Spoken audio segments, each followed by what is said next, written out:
Kalau bicara negara, tidak ada istilah main-main. Ya, ini negara bukan milik keluarga. Ini negara milik bersama, yang mana ada rakyat yang harus dipikirkan. Ya, bukankah katanya ojo ke susu? Nah ini, filosofinya nggak nyambung jadinya. Ojo ke susu, selalu jawab ojo ke susu. Ini mah ke susu-susunya, lihat. Ya, nggak tahulah apa strategi politik yang sedang dijalankan oleh Pak Jokowi. Tapi ingat Pak Jokowi, jangan korbankan rakyat. Kalau Nyai tegak lurus bela bangsa dan negara dan rakyat kecil di jalan kebenaran, itu harga mati buat Nyai. Nyai nggak peduli siapapun yang mau jadi presiden, asal jangan Anies Baswedan. Cuma maksud Nyai, jangan seperti ini, mencela-mencela, kesannya tuh mencela-mencela. Sebentar A, sebentar B, sebentar tidak, sebentar iya. Nyai yang perempuan punya prinsip A, B, B, C, C. Bukan, kita lihat aja nanti. Tidaklah, masih 2 tahun jadi wali kota, fokus dulu urus Solo. Tapi ternyata ojo ke susu. Ini mau ke susu-susu kalau Nyai lihat. Nggak ngerti Nyai. Ya oke lah, kalau Pak Jokowi punya strategi politik sendiri, kalau itu baik untuk bangsa dan negara, silahkan. Tapi kenapa Nyai baca dari roman-roman dan auranya ada indikasi intervensi politik memakai tangan-tangan aparat untuk memenangkan Prabowo Gibran? Karena ada beberapa jabatan strategis sudah diganti jabatannya dengan orang-orang yang memang pilihannya Prabowo, yang diusulkan Prabowo ke Pak Jokowi. Kalau itu memang untuk kebaikan bangsa dan negara, silahkan monggo kerso.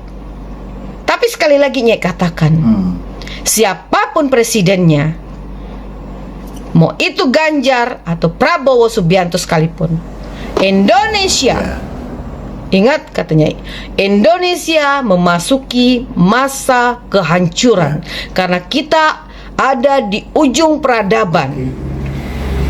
Ingat, untuk membangun sebuah peradaban yang baru, kita sudah melalui beberapa ciri-cirinya. Wabah, penyakit, ya kan? Musim hujan yang berlebihan, musim kemarau panjang yang berlebihan.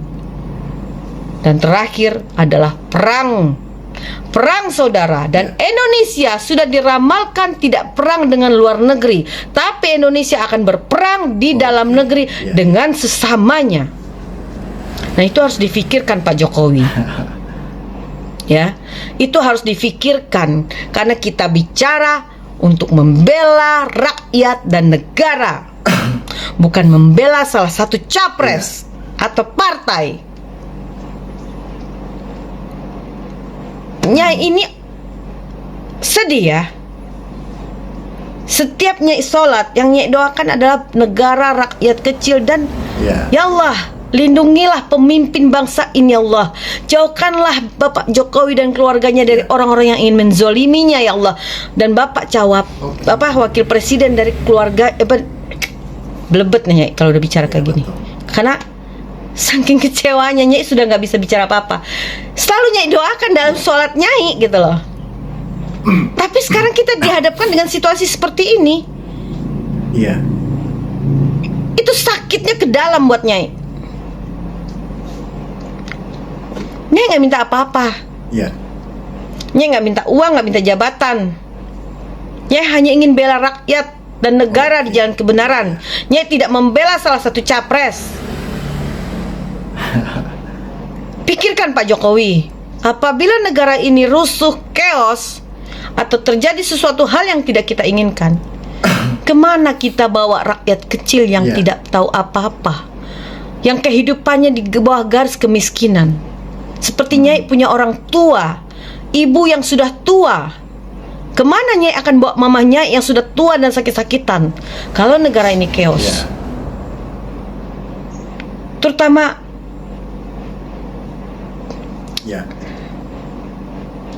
orang-orang yang nggak punya di kampung-kampung, Buat makan aja sudah susah, Pak. Ya, betul. Apalagi ditambah musim kemarau panjang. Lalu melemahnya nilai tukar uang rupiah dengan dolar Amerika. Mempersulit kehidupan rakyat. Ditambah BBM yang harganya juga kembali naik. Belum lagi bahan sembako pun naik. Karena apa? Musim kemarau panjang. Coba pikirkan ini, Pak Jokowi. Tolong pikirkan ini. Nyai tidak berpihak kepada salah satu capres atau partai, tidak. Nyai hanya bicara untuk rakyat dan negara. Pikirkan kami, Pak, orang kecil yang gak punya apa-apa. Dengarkan suara rakyat. Jangan dengarkan suara koalisi partai atau salah satu capres. Halo teman-teman, kembali lagi bersama saya di channel ini. Salam NKRI harga mati. Teman-teman, dalam video ini kita tahu bahwa sebuah edukasi yang disampaikan oleh seorang Nyai Dewi Tanjung. Dan tentunya kita sebagai masyarakat Indonesia senang melihat ada orang-orang atau apalagi seorang wanita pemberani ya sikat habis orang-orang yang bikin rusuh di negara ini ya, yang bikin kegaduhan. Ternyata tidak lain dan tidak bukan yaitu keluarga Mulyono. Ya, sangat luar biasa. Dari dulu sampai sekarang nama Mulyono tetap disebut, nama Jokowi tetap diingat. Apa yang diingat dari kinerja seorang Jokowi yaitu kebobrokannya, yang dimana dia berani menabrak konstitusi, dia berani menabrak aturan, walaupun ya sebenarnya seorang presiden di kala itu sangat tidak etis untuk melakukan tindakan-tindakan tersebut. Salah satu yang membuat saya geram yaitu ketika melihat Jokowi bagi-bagi bansos yang di belakangnya ada sebuah spanduk yang dimana ada foto Gibran di sana. Seakan-akan bagi-bagi bansos itu kan uang negara, seakan-akan lagi mengkampanyekan seorang anaknya untuk menyalonkan diri sebagai calon wakil presiden di kala itu. Nah, ketika awak media menanyakan kepada Jokowi ya, pada saat itu apakah Jokowi setuju dengan pernyataan-pernyataan yang dimana Gibran akan maju ya, apa katanya itu kan masih belum mempunyai pengalaman apa-apa ya, dia mengatakan seperti itu. Nyai, Jokowi dikatai sebagai petugas partai anu, makanya kita respect banget dengan Pak Jokowi berani melawan. Dia presiden RI dan dia bukan petugas partai yang si nenek. Iya, memang setiap partai ya ada aturan-aturan mainnya. Di PDI Perjuangan itu disebut petugas partai, seluruh kader-kadernya petugas partai. Mungkin di partai yang lain mungkin itu sebuah jabatan yang tinggi, tetapi bagi PDI Perjuangan beda-beda. Nah, kekecewaan masyarakat yang makin menguat ya, sehingga selalu menyerang dan menyoroti ya tindakan-tindakan Gibran itu hasil dari perjuangan Jokowi yang begitu gegabah, menabrak kiri kanan begitu ya, tidak melihat konsekuensinya seperti apa. Nah, hasilnya sekarang itulah Gibran. Ketika pidato aja sudah tidak mampu, ketika tampil di depan umum saja sudah mencela-mencela ya. Ketika dia mengatakan para ibu-ibu, para nyanyi ya, para jadinya luar biasa banget, bikin malu kan hal-hal seperti ini. Nah, masyarakat kecewa dengan Gibran dan Pak Jokowi. Hujan sehari kalahkan panas setahun. Kekagumanku pada keluarga ini jadi hancur dikarenakan haus kekuasaan seorang Jokowi. Sangat memalukan bukan? Dulu Jokowi orang yang kita idolakan. Dulu Jokowi orang yang kita banggakan. Seakan-akan seperti malaikat. Tetapi itu sirna dan musnah di dalam tubuh Jokowi dikarenakan ambisinya yang berkuasa, keluarga haus kekuasaan. Ya, mantulnya, aku sudah nggak respect lagi dengan Jokowi. Mari kita berdoa untuk kemenangan orang-orang yang kita pilih, yang menurut kita adalah itu cocok untuk memimpin negara ini. Top, Marco top, bu. Dulu saya kagum sama Jokowi, sekarang kecewa berat ya, kecewa berat. Kebenaran pasti menang. Inilah ujian rakyat Indonesia menilai siapa pemimpin yang tepat untuk memimpin negara ini. Jangan tertipu dengan covernya. Cover Jokowi, topeng Jokowi yang dipakai selama ini, selama bertahun-tahun, kita ditipu dengan hal-hal seperti itu. Bahkan masyarakat pun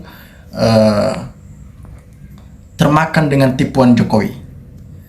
Disampaikan di sini dari Yus Salim mengatakan, ya, sedih melihat kondisi yang sangat tidak wajar. Kenapa?